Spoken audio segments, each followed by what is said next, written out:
Bismillahirrahmanirrahim. Assalamualaikum warahmatullahi wabarakatuh. Waalaikumsalam warahmatullahi wabarakatuh. Alhamdulillah hamdan yuwafi ni'amahu wa yukafi mazidah. Ya Rabbana lakal hamdu kama yanbaghi li jalali wajhikal karimi wa 'azimi sultanik. Asyhadu an la ilaha illallah wahdahu la syarika lah. Wa asyhadu anna sayyidana wa habibana Muhammad sallallahu alaihi wasallam innahu la nabiyya wa la rasula ba'dah. Allahumma salli wa sallim ala hadha an-nabiyil karim wa ala alihi wa ashabihi ajma'in wa man tabi'ahu bi ihsanin ila yaumiddin. Amma ba'd, fa ya ayyuhal hadirun, inni usikum bi taqwallahi faqad fazal muttaqun. Wa qala 'azza wa jalla fil Qur'anil karim, a'udzu billahi minasy syaithanir rajim. Bismillahirrahmanirrahim. Ya ayyuhalladzina amanu taqullaha haqqa tuqatih wa la tamutunna illa wa antum muslimun. Wa qala habibuna al-Mustafa Muhammad sallallahu alaihi wasallam, ittaqillaha haitsuma kunta wa atbi'is sayyi'ata al-hasanata tamhuha wa khaliqin nasa bi khuluqin hasan.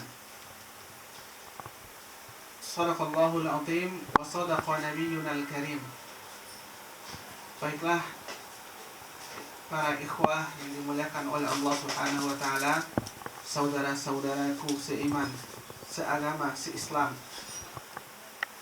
Pertama, mari kita bersyukur atas kehadiran Allah Subhanahu wa taala, yang mana atas limpahan rahmat dan karunia-Nya sehingga kita bisa hadir di masjid yang sama-sama kita cintai ini dalam rangka beribadah kepada Allah Subhanahu wa taala, dalam rangka mendekatkan diri kita kepada Allah Subhanahu wa taala, dalam rangka mendapatkan ampunan dari Allah, dan dalam rangka mendapatkan pahala dari perbuatan ataupun amal soleh yang kita lakukan. Kita sekarang berada di bulan Ramadan yang merupakan bulan yang dimuliakan oleh Allah Subhanahu wa taala. Maka kemuliaan tersebut hanya didapatkan bagi orang-orang yang menjalankan perintah Allah Subhanahu wa taala, yaitu berupa melaksanakan puasa Ramadan dan kemudian juga melaksanakan segenap ibadah yang ada di dalamnya. Maka kemudian barulah derajat mulia itu kita dapatkan. Maka syukur kita yang telah kepada Allah yang telah berikan kesempatan itu buat kita. Kesempatan untuk bisa menjalankan puasa Ramadan, kesempatan untuk menjalankan berbagai aktivitas ibadah di bulan Ramadan. Maka mudah-mudahan kita termasuk hamba-hamba yang senantiasa pandai bersyukur, dan kemudian termasuk hamba-hamba yang bertakwa nantinya di sisi Allah Subhanahu wa taala. Selanjutnya salawat dan salam kita doakan kepada Allah, semoga disampaikan kepada Nabi besar Muhammad sallallahu alaihi wasallam. Kita tahu bahwasanya Rasulullah sallallahu alaihi wasallam merupakan junjungan kita, juga merupakan panutan kita, juga merupakan tokoh kita, dan juga yang akan menjadi, yang juga merupakan pemimpin kita di dunia dan di akhirat nantinya. Maka Rasulullah SAW merupakan seorang sosok yang mulia, pribadi yang sangat agung, yang sangat mencintai umatnya. Maka jika kita senantiasa berjalan ataupun istiqamah dalam ajaran Rasulullah SAW ataupun jalan yang telah digariskan oleh Rasulullah, maka kemudian mudah-mudahan kita mendapatkan syafaat dari Rasulullah di hari akhir nantinya, ketika pada hari itu tidak ada lagi syafaat kecuali hanya dari Allah dan Rasulnya. Nah, baiklah saudara-saudara yang berbahagia, dimuliakan oleh Allah Subhanahu wa taala. Karena belum ada saudarinya ya, jadi saudara aja dulu. Nanti kalau saudari datang ditambah dengan saudari. Nah, pada kesempatan ini juga saya berwasiat kepada kita semua. Maka sebaik-baik wasiat itu, kata Rasulullah, adalah engkau berwasiat dalam ketakwaan, ya. Karena takwa itu yang akan menjadi bekal kita untuk menuju kampung akhirat. Dan takwa itu jugalah yang melapangkan berbagai kesusahan dalam hidup kita. Dan takwa itu jugalah yang mengundang rezeki bagi kita semua. Maka Allah katakan dalam Al-Quran, وَمَنْ يَتَّقِ اللَّهَ يَجْعَلْ لَهُ مَخْرَجًا وَيَرْزُقُهُ مِنْ حَيْثُ لَا يَحْتَسِبُ.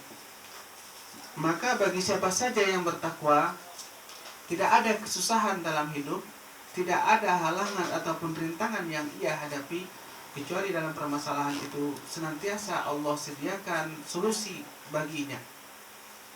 Kata Allah dalam Al-Quran, fa inna ma'al usri yusra, inna ma'al usri yusra. Besertaan dengan datangnya sebuah kesusahan itu ataupun dengan kesulitan itu, maka Allah iringkan kemudahan. Tentu bagi orang yang bertakwa, hanya orang bertakwa yang bisa memahami hal itu dengan baik.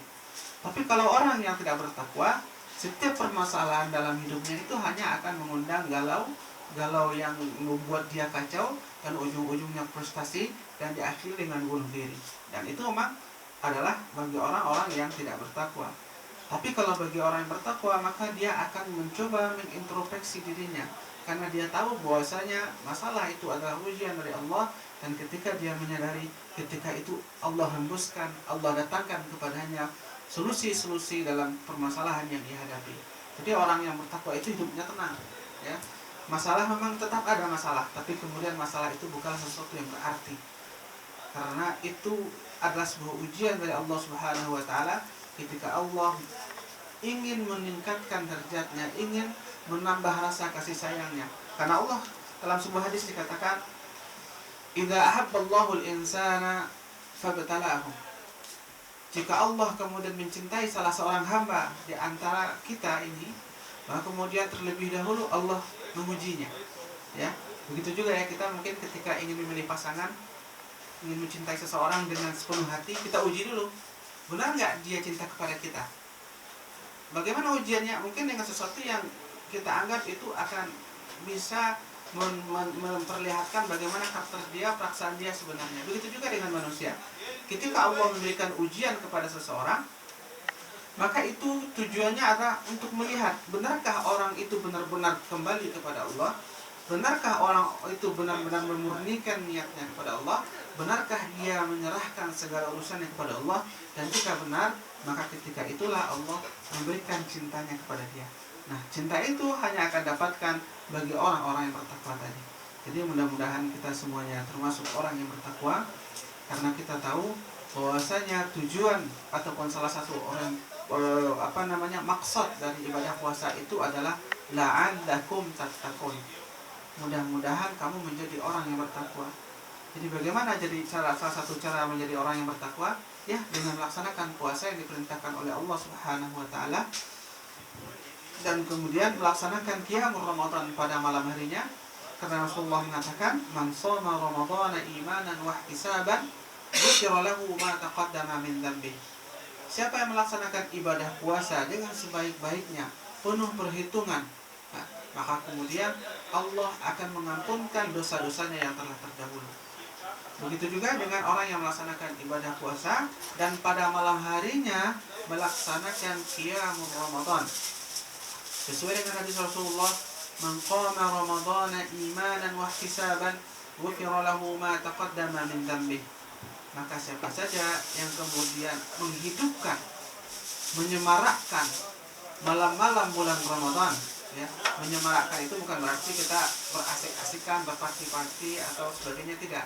Tapi maksud menyemarakkan itu adalah kita melaksanakan sholat tarawih, kita bertadarus pada malam harinya, ataupun kita kemudian melaksanakan qiyamul lail, dan itulah yang dimaksud dengan qiyamul Ramadan, ya. Bukan qiyam itu secara bahasa kan berdiri, ya, berdiri diri di tengah malam Ramadan, bukan seperti itu pemahamannya, tapi kemudian kita melaksanakan ibadah-ibadah pada malam harinya. Nah, mudah-mudahan dengan ibadah yang kita lakukan itu, kita menjadi orang-orang yang bertakwa.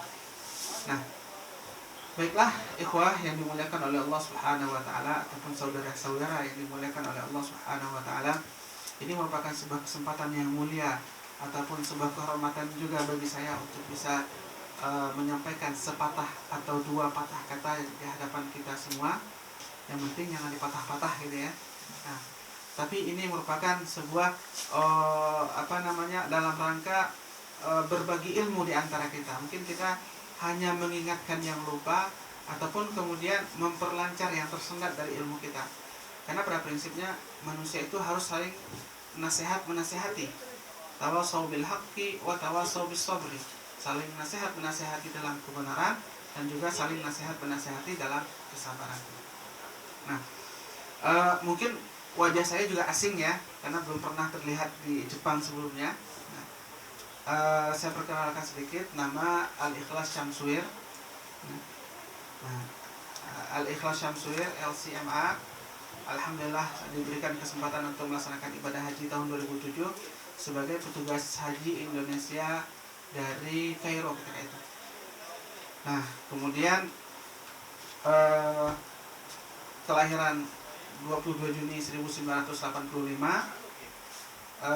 asli Padang, Sumatera Barat.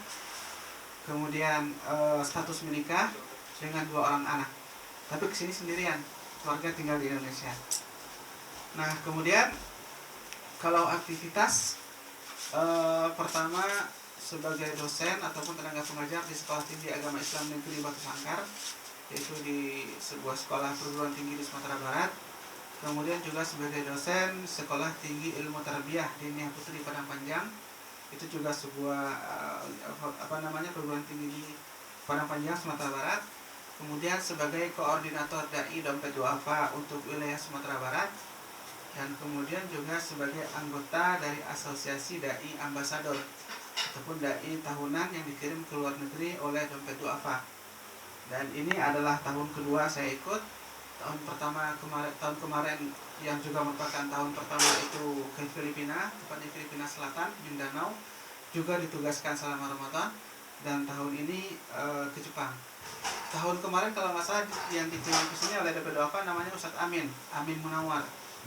Nah, juga diutus Dompet Duafa ke Jepang untuk memberikan tausiah dan sebagainya bagi komunitas muslim yang ada di Jepang, khususnya Indonesia.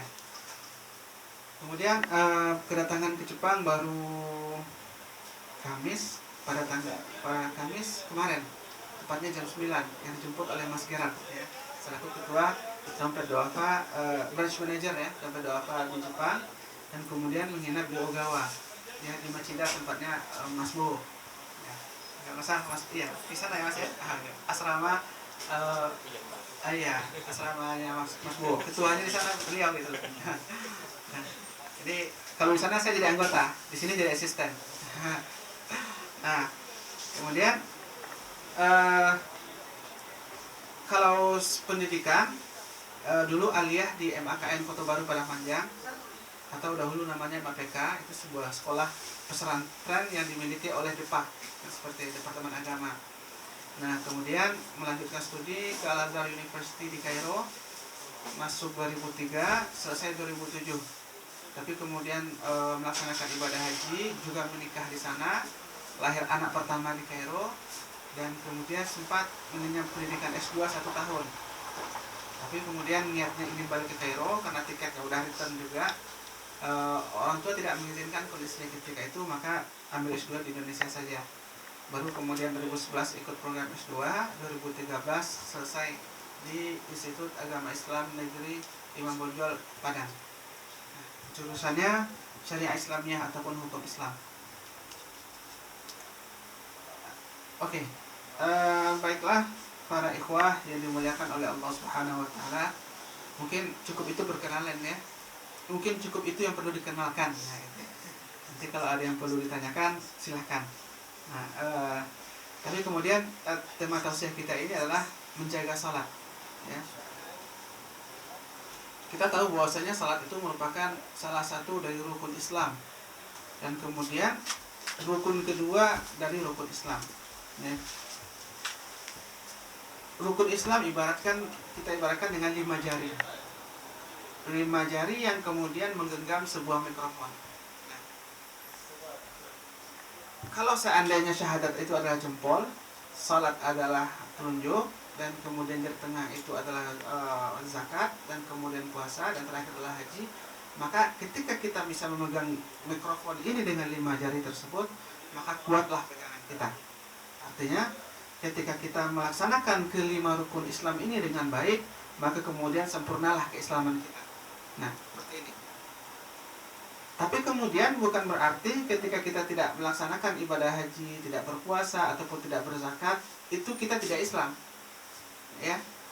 pada hakikatnya kita dituntut untuk melakukan kelima rukun tersebut, tapi kemudian tuntutan itu juga kembali kepada kemampuan kita masing-masing. Contohnya seperti ini. Kalau seandainya kita tidak bisa melaksanakan ibadah haji karena kita tidak memiliki biaya dan sebagainya, atau kita cacat, sakit atau sebagainya, maka kemudian mikrofon itu masih bisa kita pegang, ya, berarti kita masih berislam. Kemudian kalau seandainya kita tidak mampu melaksanakan ibadah puasa, mungkin kita orang yang memiliki penyakit tahunan, saya kemudian tidak bisa melaksanakan ibadah puasa, atau mungkin ada orang yang kerjanya menuntut dia untuk untuk konsentrasi yang penuh yang sifatnya tahunan, sehingga kemudian dia susah untuk melaksanakan ibadah puasa. Kalau seandainya tidak bisa di Ramadan, maka dia mengqadanya pada hari-hari lain. Itu artinya dia telah keluar dari bulan Ramadan. Kalau seandainya melaksanakan yang lain, itu pengganti dari bulan Ramadan. Nah, kalaupun tidak bisa, maka atau bagi orang yang sudah tua, maka cukup baginya fidyah. Maka kalau dilepaskan pun, mikrofonnya masih bisa kita pegang. Nah, begitu juga dengan zakat. Tidak semua orang harus berzakat, dan tidak semua orang wajib berzakat. Ya, kalau zakat fitrah juga sesuai dengan kecukupan kita pada hari itu. Tapi kalau seandainya tidak ada yang kita bisa berikan karena makan sore sudah habis, mau dikasihkan juga nggak ada, maka gugurlah kewajiban zakat fitrah dari kita. Apalagi zakat mal, karena zakat mal itu mesti memiliki ketentuan tertentu, syarat dan ketentuan berlaku seperti itu ya. Ada haul dan ada nisab. Haul itu berjalannya waktu, yaitu 1 tahun, dan kemudian nisab itu adalah batas ataupun kadar tertentu seseorang wajib berzakat. Nah, kalau seandainya itu dilepaskan, maka mikrofon itu masih bisa kita pegang. Nah, kemudian tinggallah sholat dan syahadat. Nah, sholat itu juga merupakan rukun kedua dari rukun Islam. Maka kalau seandainya sholat kita tinggalkan, maka apakah mungkin mikrofon itu masih kita pegang? Maka dia akan jatuh. Ya. Karena nggak mungkin kan dengan jempol, kecuali ditempelin ya, pakai double tip tempel gitu ya. Tapi kalau seandainya dua ini sudah kita lepaskan, maka mikrofon itu akan jatuh. Begitu juga dengan Islam. Kalau seandainya kemudian syahadat tidak ada, walaupun syahadat ada, kemudian sholat kita tinggalkan, maka runtuhlah keislaman dalam diri kita. Tidak bisa lagi kita dikatakan seorang muslim, dan tidak bisa lagi kita dikatakan seorang beriman walaupun kita mengatakan dalam hati asyhadu an la ilaha illallah wa anna muhammad rasulullah. Kemana-mana kita pergi katakan seperti itu, bahkan ketemu orang, tapi sholat enggak, ya, itu tidak bisa kita dikatakan seorang muslim, tidak bisa dikatakan seorang mukmin sejati. Kalau seandainya jari tengah, jari telunjuk itu dilepaskan, maka jatuhlah, maka runtuhlah. Maka kemudian itu kata Rasulullah, as-salatu imaduddin, faman aqamaha faqad aqamaddin, faman tarakaha faqad ahlakaddin, atau faqad tarakaddin, kata Rasulullah. Sesungguhnya salat itu merupakan tiang agama. Ya, yang dikatakan tiang itu menjadi penopang. Ya, berdirinya Islam dalam diri seseorang, bahkan dalam sebuah komunitas ketika mereka itu melaksanakan salat. Tapi kemudian kalau seandainya salat itu ditinggalkan, maka dia artinya telah meruntuhkan agama tersebut. Berarti kan, apakah mungkin sebuah bangunan akan berdiri kokoh tanpa ada sebuah tiang yang menyangganya? Tentu tidak. Nah, begitu juga kalau seandainya Islam itu tidak lagi disangga oleh sebuah ibadah salat, maka kemudian runtuhlah Islam tersebut dalam diri kita masing-masing. Begitu juga selanjutnya, kalau siapa yang menegakkan salat tersebut, ya, maka kemudian dia berarti juga telah menegakkan agama. Ya, jadi salat itu merupakan sesuatu yang sangat penting, sesuatu yang sangat urgen, sesuatu yang tidak bisa dipisahkan. Kalau kita ingin mengatakan diri kita itu adalah seorang muslim, seorang yang beriman kepada Allah Subhanahu wa taala, maka kemudian jangan pernah meninggalkan salat walaupun bagaimanapun, baik dalam keadaan lapang ataupun dalam keadaan sempit. Lapang itu pasti, apalagi sempit ya. Bahkan kemudian dalam Islam disyariatkan ada namanya salat khauf. Ketika kita melaksanakan salat, tapi kemudian kita berada di medan perang, ya, maka kemudian salat tetap tidak bisa ditinggalkan. Maka disyariatkanlah oleh Allah dalam bentuk tertentu yang itu namakan dengan salat khauf. Kita menghadap salat itu tidak lagi ke kiblat, tapi menghadap ke musuh. Kemudian pelaksanaan sholatnya juga memiliki bentuk tertentu dan hanya dilakukan serakaat, dan kemudian tidak tanpa salam kita kemudian ngambil senjata lagi dan bersiap untuk perang. Itu namanya sholat khauf. Kemudian kalau ada kondisi setelah tenteram dan damai setelah selesai perang, ya, apakah kita menang? Kalau muslim menang, maka kemudian dilanjutkan sholat tadi, ya, tanpa mengulangi takbir, langsung melanjutkan sholat dan kemudian sempurnakan sholat yang ditinggalkan. Seperti itu. Itu nama sholat khauf. Itu artinya Islam menunjukkan bahwasanya sholat itu merupakan sesuatu yang sangat urgen, sangat penting, tidak bisa dilepaskan. Nah, kemudian sekarang mari kita maksud apa yang dimaksud dengan sholat itu sendiri. Nah, secara bahasa sholat itu berarti doa, ya, doa, niat Allah. Jadi yang dimaksud dengan sholat itu pada hakikatnya adalah berdoa, ya. Kita memohon kepada Allah Subhanahu wa taala sebuah permohonan. Dan kita tahu dan kita sadar salat yang kita lakukan pun juga doa, karena zikir-zikirnya juga merupakan doa. Al-Fatihah itu adalah doa. Ya, kemudian ketika kita sujud, rukuk dan sebagainya itu adalah doa. Maka kan Rasulullah mengatakan aqrabul abdu ilayya, kata Allah, itu inda sujud, inda ruku' was sujud, ya. Posisi yang paling dekat antara hamba denganku, kata Allah, kata Rasulullah itu dalam hadisnya, dengan Allah itu adalah ketika kita itu dalam keadaan rukuk dan kemudian dalam keadaan sujud. Maka fa'akthir doa afi. Kemudian kita diperintahkan untuk banyak berdoa, ya, pada saat tersebut, pada kondisi tersebut. Nah, tapi saya istilah apa yang dimaksud dengan as-shalah? Salat itu adalah ibadatun tatadammanu aqwalan wa af'alan makhsusatan muftatahatan bi takbirillahi ta'ala wa mukhtatamah bi taslim. Ini tulisannya mirip-mirip kanji, ya. Mungkin, ya, tapi ini kanjinya Arab. Yang dikatakan dengan salat itu adalah sebuah ibadah yang terdiri dari perkataan dan perbuatan tertentu, dibuka dengan membaca takbir dan ditutup dengan salam. Jadi salat itu pelaksanaannya tertentu, gerakan yang kita lakukan pada salat itu tertentu, sebagaimana diajarkan Rasulullah. Itu juga yang kemudian kita laksanakan sekarang. Tidak boleh berinovasi dalam salat, walaupun motornya Suzuki itu inovasi tidak henti misalnya, ya. Tapi dalam ibadah, dalam salat kita tidak boleh berinovasi. Mungkin salat yang dulu itu kurang keren, ya, mungkin kurang maco kelihatannya, kok gitu-gitu aja gerakannya gitu, ya. Kemudian kita bikin sebuah gerakan baru. Nah, itu nggak boleh. Karena sholat itu bentuk pelaksanaannya tertentu. Bentuk pelaksanaannya seperti apa yang diajarkan Rasulullah, seperti itu juga yang kita laksanakan. Kata Rasulullah dalam hadisnya, "Shallu kama ra'aitumuni usalli." Salatlah kalian, perintah Rasulullah kepada sahabatnya, salatlah kalian sebagaimana aku melaksanakan ibadah salat. Nah, jadi sekarang kalau kita salat nih, nah, itu dulu itu merupakan bentuk ibadah yang diajarkan oleh guru kita. Guru kita juga diajarkan oleh gurunya, terus guru-gurunya, itu sampai kepada Rasulullah SAW. Nah, itu merupakan bentuk salat yang sebenarnya. Jadi nggak boleh ditambah-tambah, dan nggak boleh dikurang-kurang. Begitu juga dengan rakaatnya. Kalau subuh 2, kalau zuhur 4, asar 4, maghrib 3, isya 4, itu nggak boleh ditambah-tambah. Mungkin orang wah, subuh ini saya kan bangun tidur masih sehat, bugar gitu, ya. Kenapa sholatnya nggak 8 aja? Nanti zuhur karena sibuk jadikan aja 2 rakaat. Nggak boleh seperti itu, karena semuanya telah memiliki aturan. Dan kemudian juga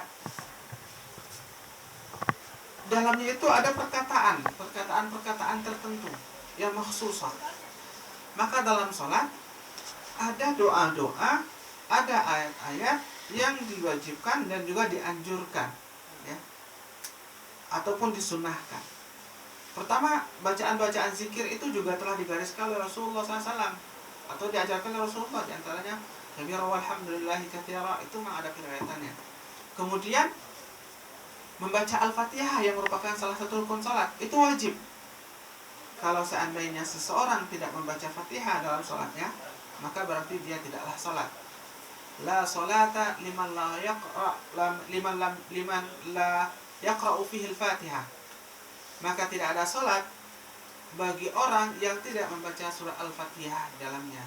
Jadi kalau ada orang salat baru takbir langsung ruku, berarti kemungkinan nggak baca Al-Fatihah kurang-kurang. Ya, Al-Fatihah beberapa ayatnya itu hanya itu yang boleh kita bacakan. Tidak boleh tambah-tambah dan boleh kurang-kurang. Dan kemudian bacaan-bacaan zikir pun juga yang diajarkan oleh Rasulullah. Ya, di antaranya Subhana rabbiyal a'la wa bihamdi atau Subhana rabbiyal azim wa bihamdi, dan tidak boleh ditambah-tambah dan tidak boleh dikurang-kurang. Walaupun kemudian ada beberapa periwayatan yang lain. Mungkin kita menilai ya ada perbedaan bacaan mungkin ya. Nah, tapi sebenarnya itu ada diucapkan Rasul tapi dalam kondisi ya berbeda-beda, sehingga kemudian sebagian sahabat bisa mengatakan misalnya Subhana rabbiyal a'la wa bihamdi misalkan, tapi ada yang mengatakan di antara bacaan yang lain mungkin ya periwayatannya berbeda. Tapi itu pada hakikatnya kita mesti merujuk dulu, memperhatikan dulu periwayatannya seperti apa. Kalau seandainya periwayatannya itu ada, maka boleh-boleh saja, sah-sah saja. Seperti doa iftitah itu ada beberapa periwayatan, ya. Contohnya di antaranya Allahumma ba'id baina khataaya, dan seperti itu. Atau yang mengatakan kabira walhamdulillahi katsira, seperti itu. Itu walaupun berbeda tapi semuanya ada periwayatannya dari Rasulullah. Kemudian diawali dengan takbiratul ihram. Ini yang terpenting, ya. Jadi dikatakan seseorang sholat itu adalah ketika dia mengangkatkan kedua tangannya dan kemudian mengucapkan Allahu Akbar, ya. Itu dikatakan dengan sholat. Dan kemudian ditutup dengan taslim ataupun dengan salam, ya. Ditutup dengan salam, bukan salam-salaman ya, tapi salam. Kita mengucapkan Assalamualaikum warahmatullahi wabarakatuh, Assalamualaikum warahmatullahi wabarakatuh, itu berarti kita sudah selesai salat. Nah, walaupun kemudian salam-salaman setelahnya, tapi itu bukanlah bagian dari salat. Nah, pelaksanaan salat itu hanya terbatas dari takbiratul ihram, dan kemudian setiap rakaat yang kita lakukan apakah 2 atau 3 ataupun 4, dan kemudian terakhir ditutup dengan salam. Itulah katakan dengan salat secara syar'i ataupun secara istilah. Ya, kalau secara bahasa, salat itu adalah doa. Nah, selanjutnya adalah kedudukan salat dalam Islam. Pertama, salat itu imaduddin. Seperti saya sampaikan tadi, bahwasanya salat itu merupakan tiang agama. Ya. Qala Rasulullah sallallahu alaihi wasallam, ra'sul amril Islam wa amuduhu shalah wa darwatu sanamihi al-jihad fi sabilillah. Rasulullah SAW bersabda, pokok dari segala urusan itu adalah Islam. Artinya semua urusan di permukaan bumi ini itu dipayungi oleh panji yang namanya al-Islam. Karena Islam itu menjadi agama, Islam itu menjadi sebuah keyakinan. Maka wafala tamutunna illa wa antum muslimun. Bahkan kemudian Allah perintahkan kepada kita, janganlah sampai kamu mati, ya, kamu meninggal ataupun kamu wafat, kecuali kamu itu dalam keadaan berislam. Berarti di bawah payung agama Islam, di bawah panji agama Islam. Itu artinya adalah senantiasalah kita menjaga keislaman itu dalam diri kita, senantiasalah kita menjaga keislaman itu sebagai panduan hidup kita, dan apabila kita dipanggil oleh Allah Subhanahu wa taala, sudah pasti kita dalam keadaan berislam, ya. Tapi kalau misalnya kita tinggalkan salat sekarang, kemudian kita menyatakan diri kita, wah nanti sajalah salat ya, kan sekarang masih muda, nanti aja kalau udah tua gitu ya. Apakah ada yang bisa menjamin kita akan hidup sampai tua? Nah, masalahnya di situ. Bahkan kemudian ketika salah seorang tabi'in ditanya, bagaimana saya bisa menjadikan ibadah saya menjadi khusyuk? Salah satunya itu adalah kita merasakan inilah ibadah kita yang terakhir di hadapan Allah Subhanahu wa taala. Karena kita tidak pernah tahu kapan kita akan dipanggil. Tapi bayangkan saja, setelah kamu sholat, kamu akan dipanggil ke hadapan Allah Subhanahu wa taala. Maka ketika kamu merasakan hal itu, pasti kamu akan mempersembahkan kepada Allah, salat terakhir itu adalah salat yang terbaik. Maka kemudian ketika kita menyadari itu dengan baik, maka kita akan berusaha menjadikan kita ataupun berusaha melaksanakan ibadah kita dengan sebaik mungkin. Karena ketika kita menyadari hal itu, tentu kita tidak ingin kita berhadapan dengan Allah Subhanahu wa taala dalam kondisi yang buruk, ya kan? Tapi ketika kita merasa kita tidak sempurna, telah baik, maka timbul percaya diri. Nah, begitu juga nantinya ketika kita menghadap Allah dengan penuh kebaikan, penuh dengan rasa khusyuk dan sebagainya, dengan penuh keislaman, maka mudah-mudahan Allah berikan keberkahan dan ampunan sehingga kita mendapatkan surga yang disediakan oleh Allah nantinya. Oke. Selanjutnya, karena ra'sul amri al-Islam, kemudian amudu as-salah, tiangnya itu adalah salat. Ya.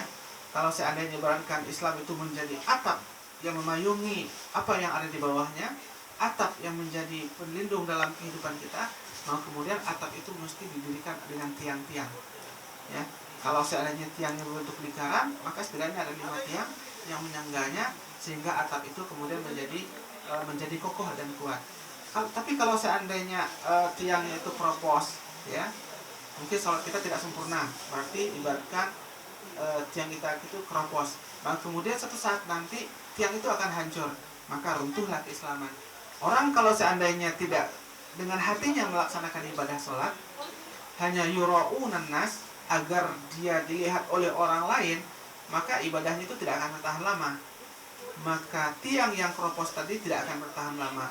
Suatu saat nanti ketika datang goncangan yang begitu kuat, atau mungkin goncangan yang kecil saja, artinya ujian dalam hidup, ya, mau kemudian dia berganti akidah, dia berganti keyakinan, ya.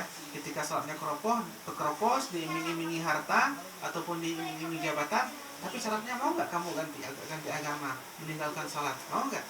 Ya, karena sholatnya tadi keropos, sholatnya tadi bolong-bolong ataupun tidak sempurna, tidak baik, maka kemudian dengan mudah Islam itu akan hancur dalam tubuhnya. Islam itu akan jatuh dan kemudian tidak lagi menjadi penyelamat baginya untuk hidup di dunia dan di akhirat. Ya, seperti itu. Karena Allah juga katakan dalam Al-Qur'an, "Fawailul lil musallin alladziina hum an shalatihim sahun." Ternyata orang sholat pun juga bisa celaka, ya. Sudah sholat tapi masih bisa celaka. Sholat yang bagaimana? Itu mereka yang lalai, yang enggan dengan sholatnya, ya. Mereka melalaikan waktu, ataupun mungkin mereka sholat tapi tidak menghadirkan hati. Sholat hanya sekedar perbuatan saja, sholat hanya agar dilihat oleh orang saja, agar dikatakan seseorang dia itu seorang muslim, atau dikatakan seorang yang soleh. Maka ini mesti kita hati-hatikan, ya, karena niat kita itu sangat mempengaruhi amalan kita. Dan kemudian puncak dari segala urusan itu adalah jihad, ya, jihad fisabilillah, mati di jalan Allah untuk menegakkan agamanya, ya. Suatu saat nanti kita akan diminta untuk berjihad, ya. Mungkin dalam kondisi ini tidak, tapi dalam kondisi-kondisi tertentu kita melihat di belahan negara tertentu dari umat Islam, mereka harus mempertahankan agama tersebut dengan meregang nyawa.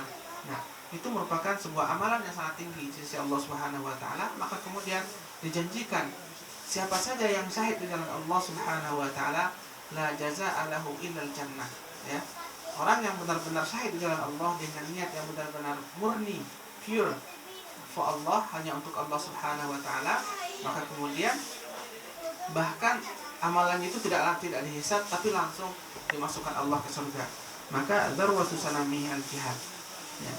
Begitu, makanya kenapa kemudian banyak peperangan dimenangkan oleh Rasulullah SAW dan juga para sahabat? Karena memang semangat mereka semangat jihad. Mereka datang berperang bukan untuk mati, tetapi walaupun dalam perjuangan itu mereka harus mati, ya. Mereka pergi dan perang untuk membunuh orang-orang kafir, walaupun kemudian mereka harus meregang nyawa. Dan itu bukanlah sesuatu yang mereka takuti, ya. Karena beda orang Islam dengan orang non-Muslim. Kalau orang Islam sebaiknya dia lebih cepat mati daripada harus bertahan lama untuk hidup. Kenapa? Kalau kita menyadari hal itu, ya, karena hakikatnya kita itu bukan hidup di dunia, tetapi orang yang akan hidup di akhirat mesti mampir dulu ke dunia. Kalau seandainya dia tidak pernah hadir di dunia, maka tidak akan ada dia di akhirat. Nah, siapa yang hadir di dunia, maka nanti akan mendapatkan kehidupan akhirat. Tapi kemudian semakin pendek umur kita itu semakin baik. Makanya anak-anak kalau meninggal ketika kecil itu kan langsung masuk surga. Kenapa? Karena nggak ada keburukan dalam amalannya, karena dia belum balik dan belum berakal.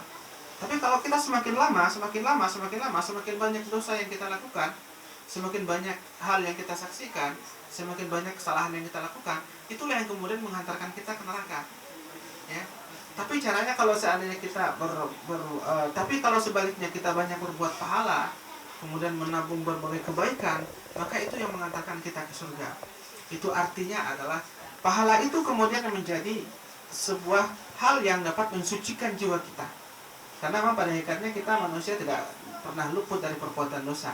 Nah kemudian diperintahkanlah kita bagaimana untuk senantiasa meminta ampun kepada Allah. Ya, bagaimana kita meminta beristighfar kepada Allah Subhanahu wa taala. Itu tujuannya agar kita kembali menjadi suci, menjadi bersih.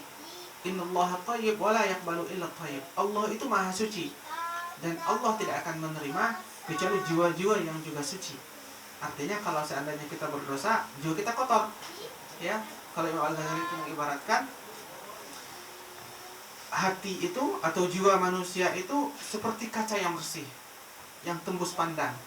Ketika datang cahaya Allah Subhanahu wa taala, maka cahaya itu masuk, meresap dan kemudian sampai ke sanubari kita masing-masing.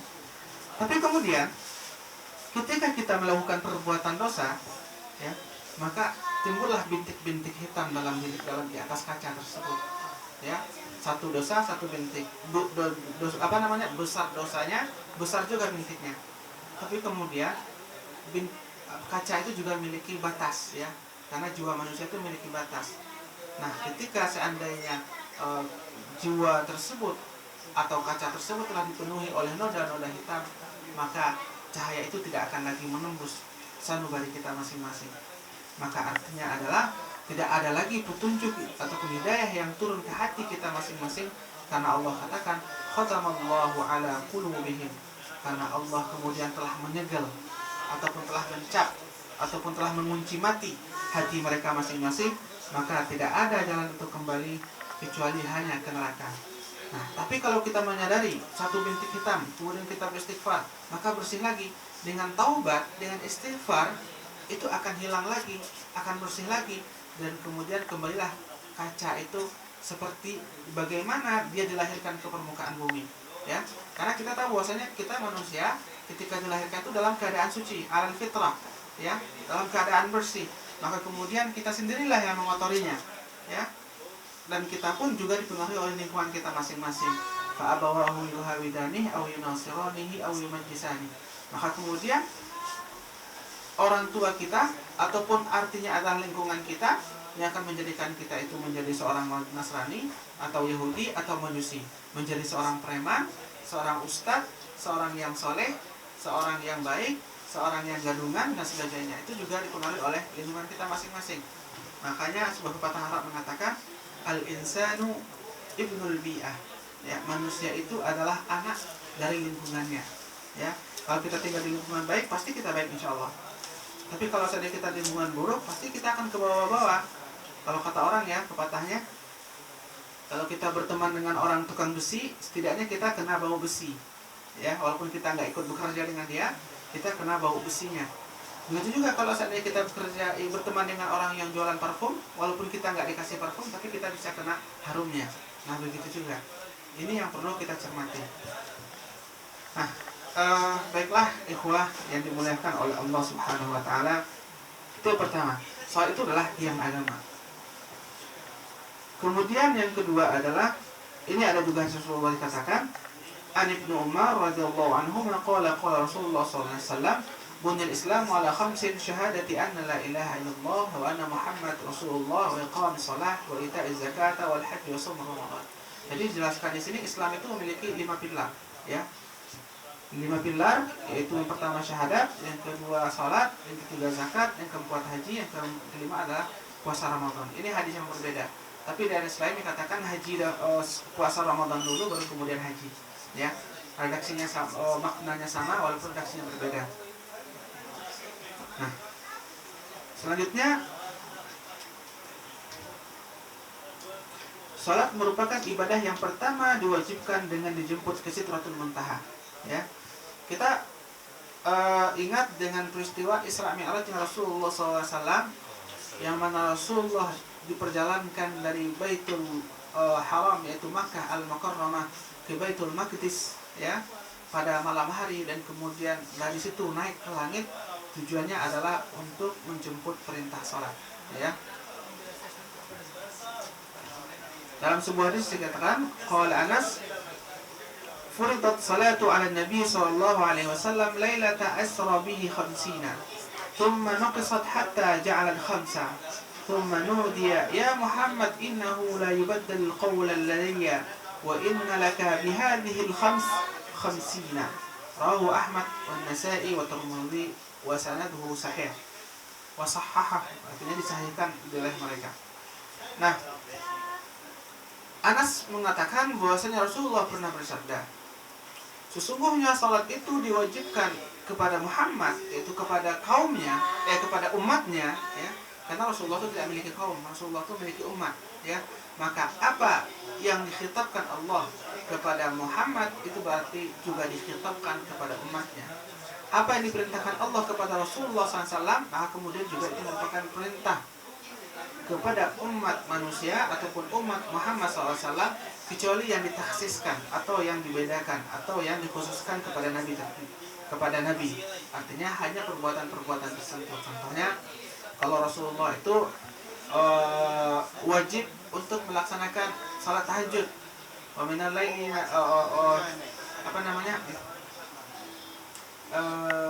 wa minal laili fatahajjat bihi nafilatan laka, ya. Salat itu diwajibkan kepada Rasulullah, yaitu salat qiyamul lail.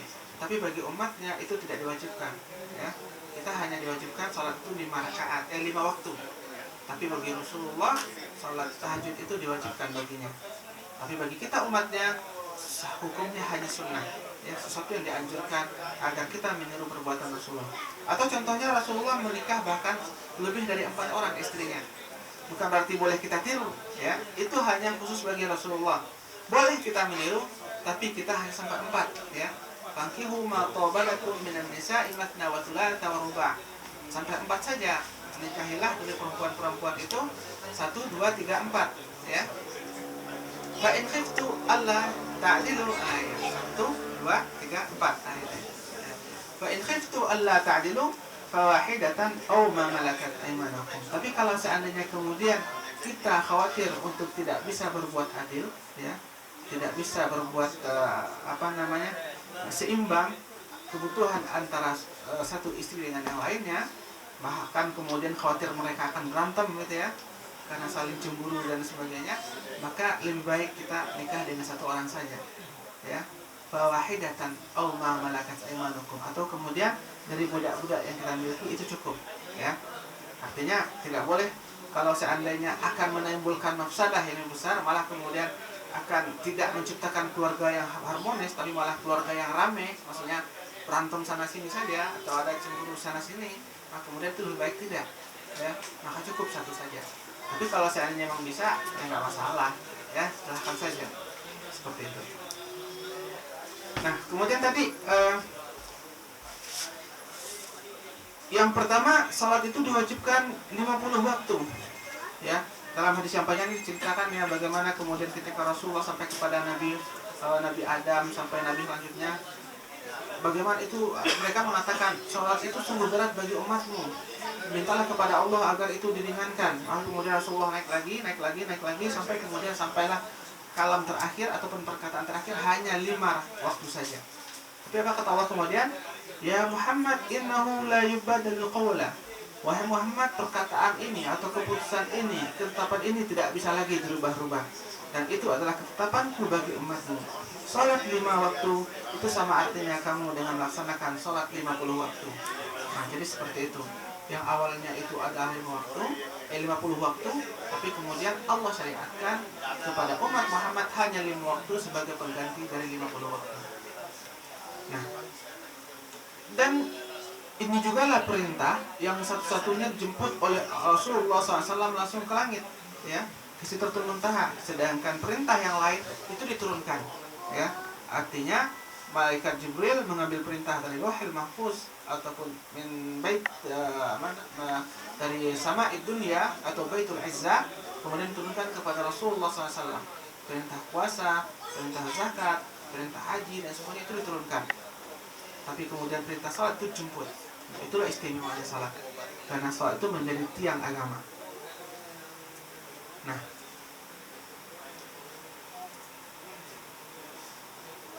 kemudian awwalu ma yuhasabu minal insani aw minal abdi fa huwa shalah. Yang pertama kali yang akan dihitung ataupun dihisab di hadapan Allah Subhanahu wa taala dari seorang hamba itu adalah salatnya. Ya, jadi ketika kita ada hadir nanti di hadapan Allah di hadapan hari penghitungan, ya, ketika yaumul hisab itu kita dibariskan, yang pertama dilihat amalan itu adalah salat, ya, bukan harta kita, bukan jabatan kita, bukan pendidikan kita, bukan latar belakang kita, bukan keturunan kita, ya, tapi yang dilihat itu salat kita. Bagaimana salat kita? Itu kan kelihatan tuh, ya. Nah, dalam sebuah hadis dikatakan, نقل عبد الله بن قرات قال رسول الله نقل عبد الله بن قرات قال رسول الله صلى الله عليه وسلم أول ما يحاسب عليه العبد يوم القيامة الصلاة فإن صلحت صلح سائر أعماله وإن فسدت فسد سائر عمله ya. Rawahu Tabrani. Pertama, hal yang pertama yang akan dihisab oleh Allah Subhanahu wa taala dari diri kita masing-masing itu adalah setiap manusia yang berbaris di hadapan Allah itu nantinya adalah salat mereka. Ya. Kalau seandainya salat itu baik, maka baiklah seluruh amalan kita. Ya. Tapi kalau seandainya salat kita itu buruk, maka buruklah amalan kita. Ya. Orang yang benar-benar salat, orang yang benar-benar menjalankan ibadah itu dengan baik, maka pasti orang itu menjadi orang yang soleh. Tidak mungkin orang itu senantiasa melakukan perbuatan dosa, karena Allah katakan inna sholata tanha 'anil fahsya'i wal munkar. Karena sesungguhnya perbuatan salat itu dapat mencegah kita dari perbuatan keji dan munkar. Nah, kalau seandainya kita benar-benar melaksanakan salat dengan sepenuh hati kepada Allah Subhanahu wa taala dengan niat yang ikhlas, walaupun pelaksanaannya mungkin sesuai dengan kondisi kita masing-masing gitu ya, tapi kemudian kita laksanakan salat tersebut dengan hati yang khusyuk. Mudah-mudahan Allah menerima pahala tersebut, amalan tersebut, dan kemudian mengampuni segala dosa yang kita lakukan. Maka baiklah salat itu. Dan kalau seandainya salat itu menjadi ibadah yang baik, maka kemudian baiklah amalan kita ketika kita dihisab di hadapan Allah Subhanahu wa taala. Karena orang yang salat tidak akan mau menipu, orang yang salat tidak akan mau mencuri, orang yang salat tidak akan mau berzina, orang yang salat tidak akan mau melakukan perbuatan dilarang oleh Allah Subhanahu wa taala, karena dia takut. Karena dia sadar, untuk apa dia sholat kalau seandainya masih ingkar ataupun bermaksiat kepada Allah. Tapi kalaupun ada orang-orang yang bermaksiat kepada Allah Subhanahu wa taala dan juga melakukan sholat, berarti sholat itu tidak ada artinya. Sholatnya itu tidaklah sungguh-sungguh. Sholatnya itu hanya sekedar penampakan saja, ya. Hanya sekedar agar bisa dilihat oleh orang saja. Maka ini yang menjadi introspeksi kita masing-masing. Kalau kita merasakan diri kita masih lalai, masih jauh dari Allah, maka perbaiki sholat kita. Ya, bukan perbaiki ekonomi kita, ya, bukan perbaiki studi kita, tidak, tapi kemudian salat kita. Bagaimana salat kita? Karena salat itu kemudian akan memudahkan berbagai urusan kita dalam kehidupan. Orang yang senantiasa salat ketika dia dekat dengan Allah, maka apapun Allah akan berikan, rezeki, jabatan, bahkan kemudian harta, ilmu dan sebagainya. Karena semuanya itu datang dari Allah Subhanahu wa taala. Ya, semuanya itu adalah hal yang diberikan oleh Allah kepada manusia. Nah, maka yang terpenting itu adalah salat. Ya, seperti kata tadi, syahadat itu lambang keimanan dan salat itu adalah lambang ibadah yang kita lakukan.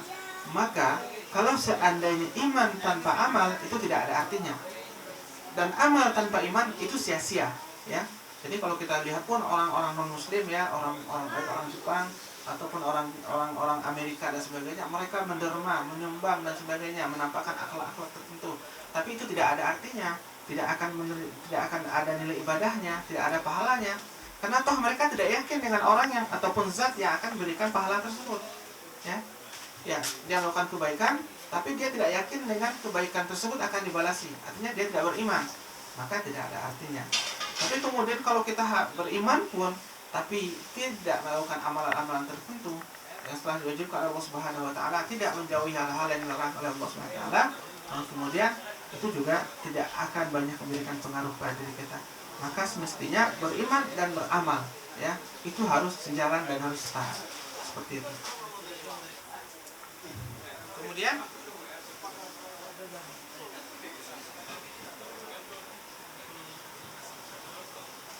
salat merupakan wasiat yang terakhir disampaikan oleh Rasulullah SAW kepada umatnya. Kita tahu bahwasanya Rasulullah SAW merupakan nabi ataupun rasul yang sangat cinta kepada umatnya, sangat sayang kepada umatnya. Bahkan kesayangannya itu, kecintaannya itu melebihi dari cinta Rasulullah kepada keluarganya. Nah kemudian bagi siapa saja di antara kita yang senantiasa mendekatkan diri kepada Rasulullah dengan cara mengikuti sunnahnya dan kemudian senantiasa bersalawat kepadanya, maka antara kita dengan Rasulullah nanti di surga seolah-olah tidak ada batas. Begitu dekatnya kita dengan Rasulullah, begitu dekatnya kita dengan orang yang kita cintai, dan dia pun juga mencintai umatnya. Karena satu ketika diceritakan Rasulullah meneteskan air mata, ya. Kemudian para sahabatnya pun bertanya, wahai Rasulullah, kenapa engkau menangis? Ya. Rasulullah pun menjawab, aku sesungguhnya sangat khawatir dengan nasib umatku. Ya. Para sahabat pun kemudian berkata, apa yang kau khawatirkan dengan kami? Bukankah kami ini umatmu? Ya. Rasulullah kemudian mengatakan, tidak. Kalian itu bukanlah umatku, tapi kalian itu adalah sahabatku. Karena definisi sahabat jadi disampaikan oleh para ulama itu adalah setiap orang yang berjumpa ataupun bertemu dengan Rasulullah SAW dan kemudian mendengarkan hadis ataupun perkataan ataupun menimba ilmu di Rasulullah SAW, itu dikatakan sahabat. Lalu siapa yang kau maksud dengan umatmu itu, wahai Rasulullah? Rasulullah kemudian mengatakan, mereka yang senantiasa merindukan untuk bertemu denganku, senantiasa mencintaiku, senantiasa berharap untuk bisa bertemu ataupun bertatap wajah denganku, tapi kemudian mereka tidak pernah melihat bagaimana. Artinya Rasulullah SAW telah meninggal, dan setelah itu akan datang sekelompok manusia yang kemudian mereka mencintai Rasulullah, tapi mereka tidak pernah bisa melihat, tidak pernah bertemu dengan Rasulullah SAW. Dan itulah maksud dengan umat Muhammad SAW. Maka bagi mereka, kata Rasulullah, jika senantiasa berjalan dalam ajaranku dan kemudian senantiasa bersalawat kepadaku, maka baginya adalah surga. Dan kemudian posisinya ataupun kondisinya nanti dengan Rasulullah seolah tidak ada jarak di antara mereka. Seperti itu. Maka kemudian kita berdoa kepada Allah, mudah-mudahan kita senantiasa konsisten dalam ajaran Rasulullah, dan kemudian kita mendapatkan syafaat Rasulullah nantinya dengan senantiasa istiqamah dengan ajaran Rasulullah dan senantiasa bersalawat kepada Rasulullah. Bahkan Allah sendiri bersalawat kepada Rasulullah. Dikatakan dalam sebuah ayat, A'udzubillahi minasyaitonir rajim, bismillahirrahmanirrahim. Innallaha malaikatahu yusholluna 'alan nabi, ya ayyuhalladzina amanu shallu 'alaihi wa sallimu taslima. Wahai, sesungguhnya Allah itu dan para malaikat bersalawat kepada Nabi. Wahai orang-orang yang beriman, maka bersalawatlah kamu kepada Rasulullah SAW.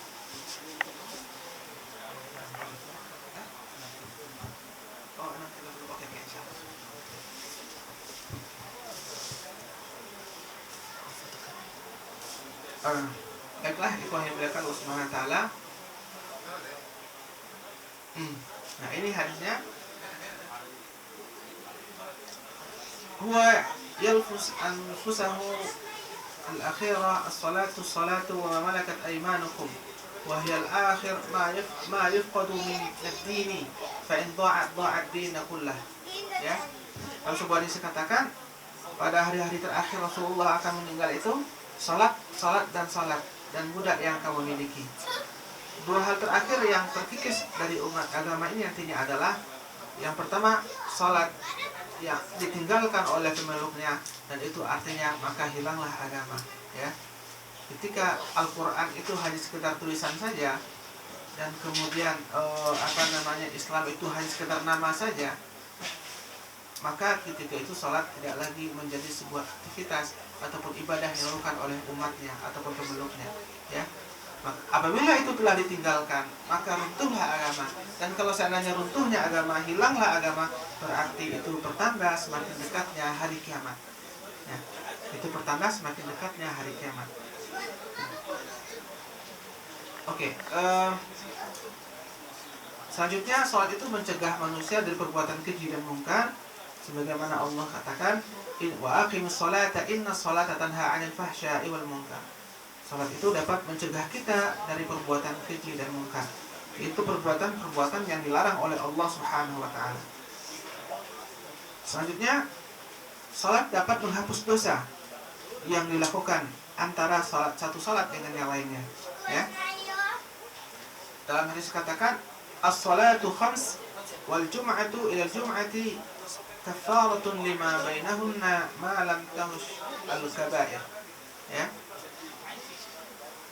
As-salat, antara salat 5 waktu, subuh dengan zuhur, zuhur dengan asar, asar maghrib, maghrib isya, isya sampai subuh, itu merupakan salah satu cara ataupun media penghapusan dosa manusia. Ya, ketika kita melaksanakan sholat subuh kemudian beraktivitas, kita tidak luput dari perbuatan dosa. Ya, maka kemudian ketika kita melaksanakan sholat zuhur dengan sebaik-baiknya, maka sholat itu telah menghapuskan dosa-dosa kita, kecuali dosa-dosa yang besar. Ya, dosa yang besar seperti syirik ataupun melawan kepada orang tua dan sebagainya, maka dosa itu butuh taubat yang khusus, ya, taubat yang khusus. Tapi kalau dosa-dosa yang kecil, mungkin kita tidak sengaja memakan harta saudara kita tapi tidak berlebihan mungkin ya, atau tidak sengaja kita memakan menggunjingkan orang lain, atau tidak sengaja kita menyakiti orang lain, ya. Maka kemudian dosa-dosa itu bisa dihapuskan dengan salat yang kita lakukan. Nah, kemudian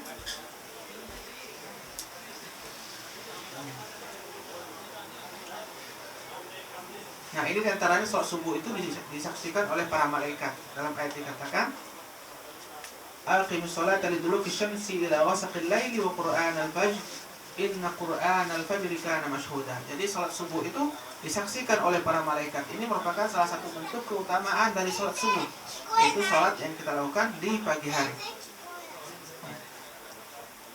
Di pagi hari ketika subuh, ya, bukan ketika matahari terbit. Ini kalau matahari terbit itu namanya salat duha lagi. Tapi kalau seandainya salat subuhnya agak telat sehingga sampai duha, maka berubahlah salatnya menjadi salat subha. Subha, subuh dan duha, ya. Atau salat subuh yang ada kunutnya. Nah, itu. Salat duha yang ada kunutnya.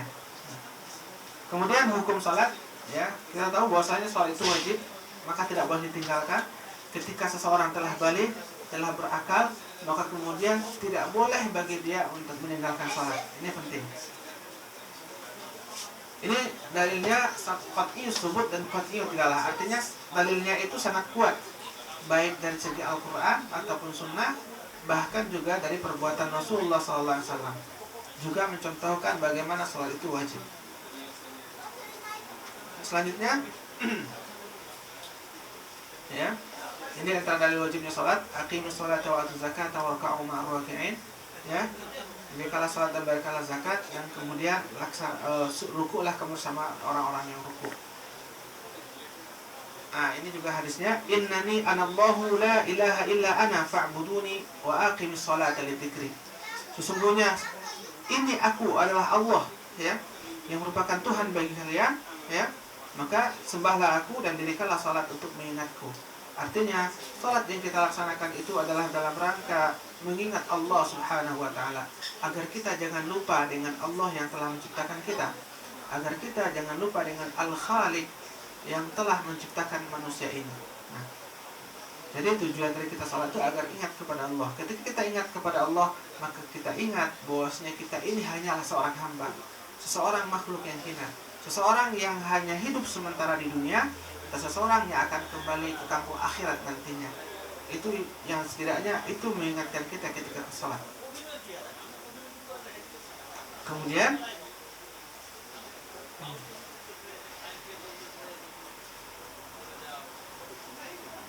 salat mesti dilakukan dalam situasi dan kondisi apapun, baik dalam keadaan sakit dan bahkan kondisi perang sekalipun. Ya, kalau kita tidak mampu salat dalam keadaan berdiri, maka boleh duduk. Kalaupun tidak boleh duduk, maka kita boleh berbaring. Ya, kalau nggak bisa menggerakkan anggota tubuh kita, maka boleh dengan isyarat dengan mata. Ya, kalau tidak bisa lagi karena mata kita tertutup, maka boleh dengan hati.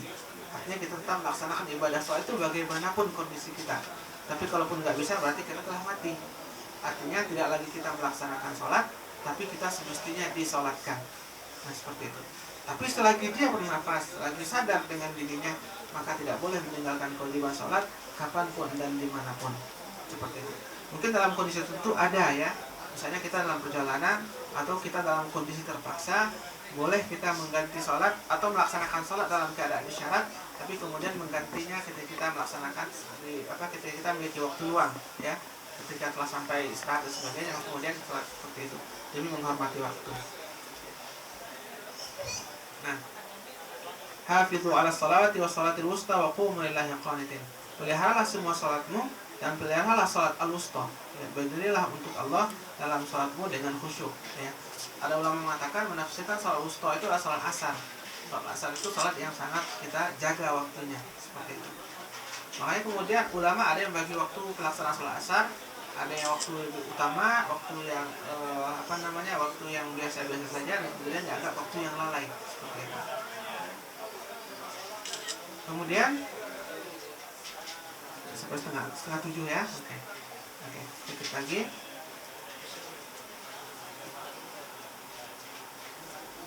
Ini soal khauf tadi seperti disampaikan di awalnya.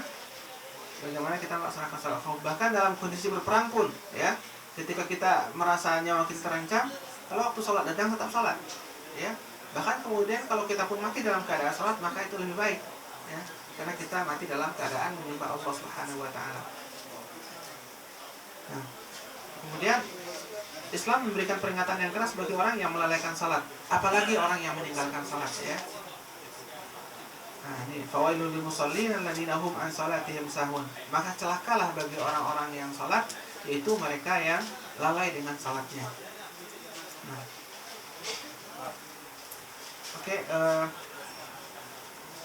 Kemudian salat juga merupakan sebuah ibadah yang butuh hidayah untuk melaksanakannya. Artinya banyak orang yang mengatakan dirinya Islam tapi kemudian tidak mau melaksanakan salat. Kenapa? Karena tidak hadir hidayah itu dalam dirinya. Hadirnya hidayah itu tidak mesti kita tunggu, tapi hidayah itu mesti kita jemput agar kemudian datanglah hidayah itu ke dalam diri kita. Seperti itu. Nah, ini hukum meninggalkan salat. Rasulullah mengatakan, para ulama sepakat mengatakan bahwasanya orang yang menentang perintah salat dengan nyata bahwa salat tidak wajib, maka orang itu bisa dikatakan kafir, ya. Begitu juga orang yang beriman menyatakan dia beriman tapi tidak melaksanakan salat, juga dihukum kafir. Artinya dia telah keluar dari ajaran Islam. Rasulullah mengatakan dalam hadisnya, al-farqu bainal muslim wal kafir as-shalah. Perbedaan antara seorang muslim dengan kafir itu hanyalah salat. Itu yang membedakan. Kalau seandainya kita tidak salat, berarti sama dengan yang lain, ya. Sama dengan orang yang menyembah berhala, sama dengan orang yang menyembah patung dan sebagainya. Tapi kalau seandainya kita salat, itulah yang membedakan kita. Karena salat tidak hanya untuk kebaikan dunia, tapi salat itu akan menghantarkan kita untuk mendapatkan kebahagiaan di akhirat nantinya.